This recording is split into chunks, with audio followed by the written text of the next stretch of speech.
I believe we all came to be here for a reason.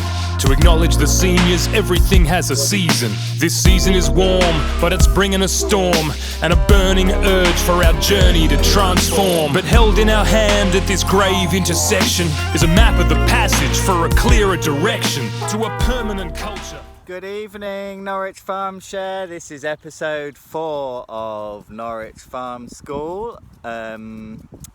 I know that some people are going back to school, so this might not be so easy to watch anymore because you're not at home so much, but a lot of people are still at home, so hopefully it's still interesting and you are getting excited about what's happening on the farm.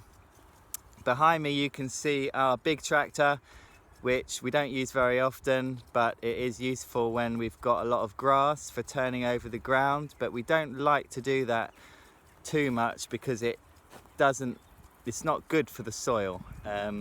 We do use this little tractor sometimes, and that doesn't turn over the soil so much, and it's much easier to get into small spaces. So there's a lot happening on the farm at the moment. Hello Farm School, gonna make episode 4 nice and short. We're in Polytunnel 1 with Ben. Ben likes planting tomatoes. So tomatoes are those red things which you can make ketchup out of, nice on pizza, really nice if you buy them fresh in places like Italy and Spain. They're very sweet and juicy. And we have to grow them inside in this country if we want them to have a long season and if we want them to ripen up really well. And this is the first stage. We're going to show you how they grow throughout the year. So we're just planting them in, plant the strings, put the strings underneath the plant as we plant them, and then we'll show you in the next few weeks how we train the tomatoes up the string. It's about 6 foot of string. And that's how we grow tomatoes. And I could ask you to identify a tomato plant, but that would be silly as I've just shown you the one. But there they are. They're going to get really big and bushy. So let's carry on with the planting. These are lettuces which are going to be harvested in about a month as head lettuces rather than individual leaves. And here is Ben planting some new lettuces which are going to be ready about 4 to 6 weeks after these ones. You're on the farm a lot, aren't you, Ben? I am indeed. You might have to speak up. I am, yes. I love being here. Why do you like farming and gardening? And Well, I particularly like it here because the soil is really easy to weed and therefore in that sense look after because it's very light. So it's a real pleasure doing anything here. But yeah, I mean, I love seeing things grow, the insects, the birds, everything that also enjoys it. Thanks. Yeah, maybe in another video we'll talk about different types of soil, because soil can have very high amounts of sand or lots of clay, lots of silt, and it has a big effect on the growing and the weeding. This is the compost area, Farm School kids.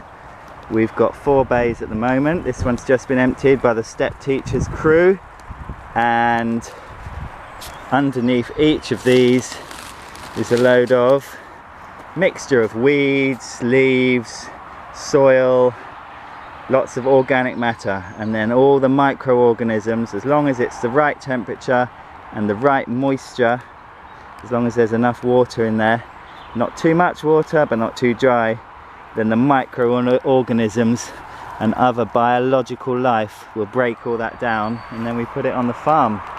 Ideally we would like to be producing all our own compost on the farm so we don't have to bring it in from anywhere else. That would be the perfect scenario, but we're not there yet. So this is all about building up soil and increasing the biological life in the soil that we've got.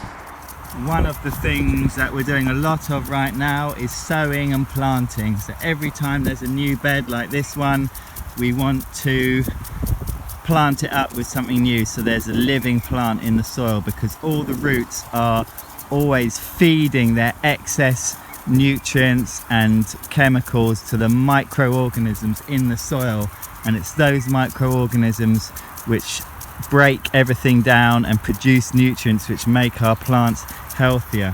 Just planted these courgettes. Up here we've planted some French beans. They're the kind of long thin beans that you might have eaten before. This is a bed of spinach. A lot of these beds are covered with this material to keep them a bit warmer, but mainly to stop the birds from pecking them and eating them. Look at these peas, which are getting really nice and big now. And we're watering because we've just sown this bed with some radishes, and we've planted the courgettes in here, so we don't want them to get too dry. So that's what an evening at the farm looks like. We'll have a look round. Hope you're all well. What have we got in here? A big container with a bit of water and lots of nettles, and we're hoping that those nettles rot down and they will put all their nutrients into the water, and then we can use that water to feed the crops. Before you go, let's just say hello and goodbye to the cucumbers. Elena and Georgie planted these today. This is what a cucumber plant looks like. It's about a month old, and these are gonna go all the way up these strings and produce cucumbers for us. Amazing plants, really prolific.